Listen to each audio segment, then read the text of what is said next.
Наистина българите направиха чудеса.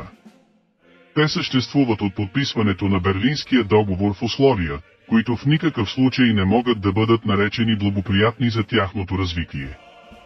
Те нямаха активни приятели, а трябваше да се примирят с много активни и безскрупулни врагове.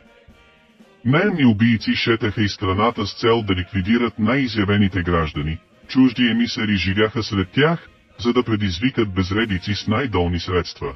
Трябваше да се бият с сърбите и да живеят под постоянната заплаха от окупация от неимоверно по-силен враг.